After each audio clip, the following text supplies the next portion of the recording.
నేను మీతో మనవి చేశాను, ధర్మాన్ని నిలబెట్టడం అన్నది చాలా కష్టమైనటువంటి స్థితిలో ఆయన వెంకటేశ్వరుడిగా వచ్చాడు ఈ లోకంలోకి. వెంకటేశ్వరుడిగా వచ్చి ఏకబేరమూర్తిగా ఏడుకొండల మీద నిలబడ్డాడు. ఇప్పుడు ఎలా పాపం చెయ్యకుండా ఆయన ఆపాలనుకోండి, కలిపురుషుని యొక్క ఉద్ధతిని ఆపాలి. కలిపురుషుణ్ణి చంపేశాడనుకోండి, కలియుగంలో పొందేటటువంటి సౌభాగ్యములు ఏవున్నాయో అవి మీరు పొందలేరు. కలియుగం అనుష్ఠానం చేసుకోగలిగిన వాడికి, భగవద్భక్తి తత్పరుడికి పెద్ద అదృష్టం. కృతయుగంలో ఎంతో కష్టపడితే వచ్చే పుణ్యం కలియుగంలో అంత సులభంగా వస్తుంది, ధర్మానికి కట్టుబడి నిలబడగలిగితే. మరి అది పోవట్లా. పైగా ఆ యుగానికి తాను ఆధ్యక్షం వహించి నడిపించవలసిన కలిపురుషుణ్ణి పరమేశ్వరుడే చంపేస్తే ఇంకా అర్థం ఎక్కడుంది? మరి అందరూ పాప జీవనంలో పడిపోతుంటే, ఆచార సంప్రదాయములన్నీ మంట కలిసిపోతుంటే ఆయన అలా చూస్తూ నిలబడితే ఉపయోగం ఏముంది? మరి ఎందుకు వచ్చినట్టు అవతారం? ఎందుకు ఆ భంగిమ పట్టినట్టు? వ్యాసుడు ఒక మాట అన్నారు, నకృతం దైవ సంఘైశ్చ నకృతం విశ్వకర్మణ స్వేచ్ఛయా క్రీడతే తత్ర ఇచ్ఛారూపం విరాజిత అన్నాడు వెంకటేశ్వరుడు గురించి. నకృతం దైవ సంఘైశ్చ, అలా ఉండమని ఎవరైనా దేవతలు అడిగారని మీరు అనుకుంటున్నారేమో. ఎవరైనా ఋషులు కానీ, భక్తులు కానీ, మహాత్ములు కానీ మీరు ఈ భంగిమలో నిలబడండి అని అడిగారు అనుకుంటున్నారేమో. ఎందుకనంటే వేదాహమేతం పురుషం మహాంతం ఆదిత్యవర్ణం తమసస్తు పారే సర్వాణి రూపాన్ని విచిత్య ధీర నామాని కృత్వాభివదన్యదాస్తేన ఆయనే చెప్పాడు. నన్ను ఒక స్థూలమైనటువంటి స్వరూపంతో ఇలా చూడకుండా ఉండలేనని ఆర్తి చెందినటువంటి భాగవతుల యొక్క హృదయాన్ని అనుసరించి ఆ రూపంతో నేను వస్తానన్నాడు. అలా ఎవరైనా అడిగితే వచ్చి వెంకటేశ్వరుడు అలా నిలబడ్డాడని మీరు అనుకుంటున్నారేమో. అలా నిలబడమని ఎవరు అడగలేదు. కాబట్టి నకృతం దైవ సంఘైశ్చ, దేవతలు ఎవరు దాన్ని అలా తయారు చేయలేదు, అలా నిలబడమని అడగలేదు. నకృతం విశ్వకర్మణ, విశ్వకర్మ దాన్ని చెక్కలేదు. విశ్వకర్మ కన్నా గొప్ప శిల్పి లేడు. ఆయనండి అంత అద్భుతమైనటువంటి మూర్తిని చెక్కాడు అంటారేమో. నకృతం విశ్వకర్మణ, విశ్వకర్మ దాన్ని చెక్కలేదు. స్వేచ్ఛయా క్రీడతే తత్ర, అది విగ్రహాన్ని మీరు అనుకుంటున్నారేమో. కాదు, స్వేచ్ఛయ స్వ ఇచ్ఛ, తన కోర్కెను అనుసరించి తాను క్రీడిస్తూ ఉంటాడు, ఆడుతూ ఉంటాడు. అక్కడ ఇచ్ఛారూపం విరాజిత, తన ఇష్టం వచ్చిన రూపాన్ని పొందుతూనే ఉంటాడు. అలా ఉన్నట్టుంటాడు, మీ పక్కనే ఉంటాడు ఎవరి రూపంలోనూ. అలా ఉన్నట్టుంటాడు. మీకు ఉపకారం చేయడానికి, మిమ్మల్ని ఆదరించడానికి ఎవరిలోనో ప్రవేశించి మీ చెంతకొస్తాడు.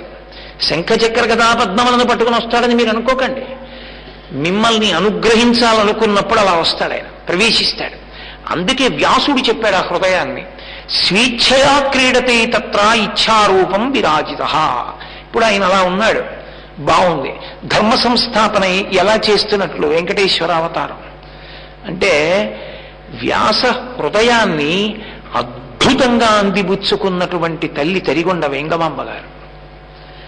వెంకటేశ్వరావతారం గురించి వ్యాసుడికి తెలియడం గొప్ప విషయం కాదు. ఎందుకంటే వ్యాసో నారాయణ స్వయం, వ్యాసుడు సాక్షాత్ నారాయణుడు. వ్యాసుడే చెప్పకపోతే లోకంలో చెప్పేవాళ్ళు ఎవరు? చెప్పిన మహాతల్లి తరిగొండ వేంగమాంబ గారు చెప్పింది. ఎందుకని అంటే, తరిగొండ వేంగమాంబ గారి రచనలకి ఇతర రచనలకి ఒక వ్యత్యాసం ఉంది. మిగిలిన రచనలు రచన చేసి పరమేశ్వరుడికి అంకితం ఇచ్చారు. ఒక్కొక్కచో పరమేశ్వరుడు పూర్ణ చేశాడు, పోతన గారికి భాగవతంలో పూర్ణ చేసినట్టు. ఒక్కొక్కచో పరమేశ్వరుడు అంకితం పుచ్చుకున్నాడు. ఒక్కొక్కచో ఈశ్వరుడే కూర్చుని ఆ పుస్తకం రాసిన సందర్భాలున్నాయి. మాణిక్యవాచకర్రని ఆయన కేవలం కీర్తన చేస్తే పరమశివుడు చిదంబరంలో ఈయన మాటలు ఉత్తినే పోకూడదు, ఈయన మాటలు మాణిక్యములని తానే వ్రాసి అక్కడ పెట్టాడు. మాణిక్యవాచకర్రని పేరు వచ్చింది ఆయనకి. కానీ తరిగొండ వేంగమాంబ గారి పరిస్థితి అలా కాదు. తన కథ ఆవిడ నోట వినడానికి ఆవిడ ఇంటికి వెళ్ళి కూర్చునేవాడు. అది స్వేచ్ఛయా క్రీడతే తత్ర. వెంగమాంబ గారికే కూర్చుంటాడని నువ్వు అనుకుంటున్నావేమో, నీకు కూడా కూర్చుంటాడు. నీకు అనురక్తి ఉంటే కూర్చుంటాడు తప్పకుండా. నన్ను నమ్మండి, నాకు వేదిక మీద ఎలా చెప్పాలో అర్థం కావట్లేదు. ఖచ్చితంగా ఆయన పలుకుతాడు. అందులో మీకు ఈషన్మాత్ర సందేహము అవసరము లేదు. పలికి తీరుతాడు పరమేశ్వరుడు. అటువంటి వెంకటేశ్వరుడు తరిగొండ వెంగమాంబ గారి విషయం దగ్గరికి వచ్చేటప్పటికీ తన కథ అయిన భాగవతాన్ని ఆవిడ పాడుతుంటే రాత్రల్లా కూర్చుని వినేవాడు. సుప్రభాతం ప్రారంభమైతే వాళ్ళ ఇంటి నుంచి పరిగెత్తుకెళ్ళి మూర్తిలో దూరుతూ ఉండేవాడు. అటువంటి వెంకటేశ్వరుడు తరిగొండ వెంగమాంబ గారు వ్రాసిన ప్రతి రచనని ఆయన విన్నదే, ఆయన అంగీకరించినది. అవును వెంగమాంబ యథార్థం అన్నదే. అందుకే తరిగొండ వెంగమాంబ గారు రచించినటువంటి వెంకటాచల మహాత్యానికి అంత ప్రసిద్ధి వచ్చింది.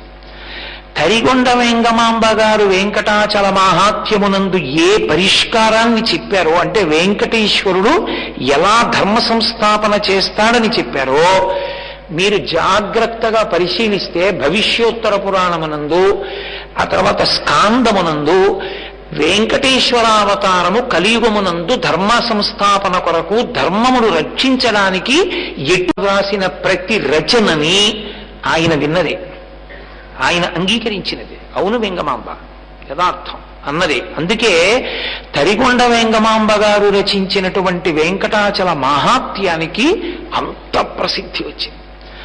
తరిగొండ వెంగమాంబ గారు వెంకటాచల మహాత్యమునందు ఏ పరిష్కారాన్ని చెప్పారో, అంటే వెంకటేశ్వరుడు ఎలా ధర్మ సంస్థాపన చేస్తాడని చెప్పారో మీరు జాగ్రత్తగా పరిశీలిస్తే భవిష్యోత్తర పురాణమునందు, ఆ తర్వాత స్కాందమునందు వెంకటేశ్వరావతారము కలియుగమునందు ధర్మ సంస్థాపన కొరకు ధర్మమును రక్షించడానికి ఎటువంటి ప్రయత్నాన్ని చేస్తుందో వ్యాసుడు చెప్పింది అదే. ఈవిడికి వెంకటేశ్వర కృప కాబట్టి అది ఒక ఘట్టంగా వచ్చి చేరింది. ఎందుకని అంటే అసలు సమస్యకి పరిష్కారం వ్యాసుడు ఎలా తెచ్చాడు, వెంగమాంబ గారు ఎలా చూపించారు, ఆ వెంకటేశ్వరావతార ప్రశస్తి అన్న దాని గురించి నేను మీకు మనవి చేయవలసి ఉంటుంది.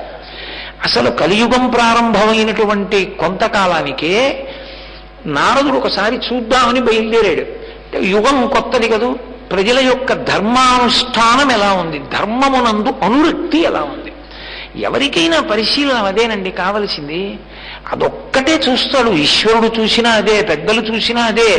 దేని చేత ఆదరించవలసి ఉంటుంది ఒకరిని అంటే వారి ధర్మతత్పరత చేతనే ఆదరించాలి. నెత్తి మీద పెట్టుకుంటే దేనికి పెట్టుకోవాలంటే ధర్మం వల్లే, ఇంకా ఏ కారణానికి కాదు.